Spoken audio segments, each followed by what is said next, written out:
In the air right now. What do you make of this news that Tom members apparently decided to drop out? Well, I like Tom a lot. He's a nice guy, someone I get along with, but I couldn't support him for Speaker of the House. His voting record is what turned me. He had voted against President Trump's ban on transgenders in the military. He voted for the Democrats' gay marriage bill that opens up churches and other places for lawsuits if they use their faith and stand against it.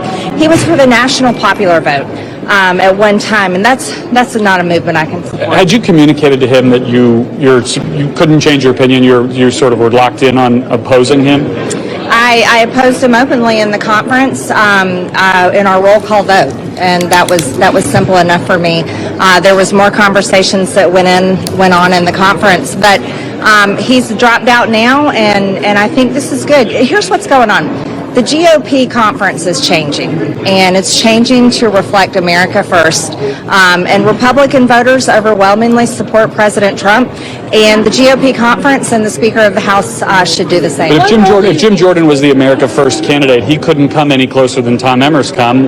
What happens now? How do you get anybody from any faction of this conference to 217 votes? Well, that's what we're going to have to do. In 1855, it took 2 months and 133 ballots to elect a Speaker of the House. I don't want to go through that. I don't think the country should have to go through with it. But I think Congress needs to learn a lesson. The House of Representatives has not worked for the people in a long time, and I think Congress needs to learn to do a better job. Our debt is atrocious.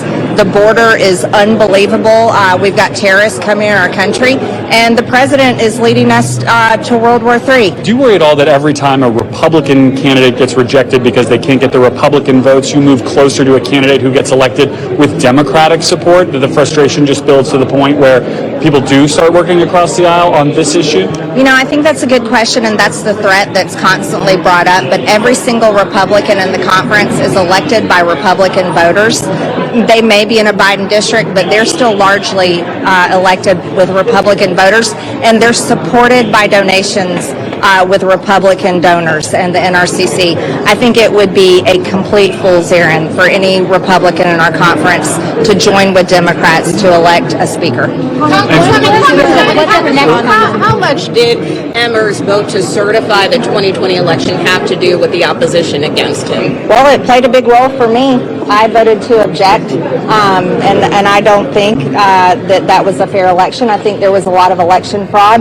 And you want to know something? It's okay to say that. No one's speech should be canceled. No one should be prosecuted. President Trump shouldn't be prosecuted, and I couldn't support a Speaker of the House that didn't object. But why does it have to be a proxy? What do you mean?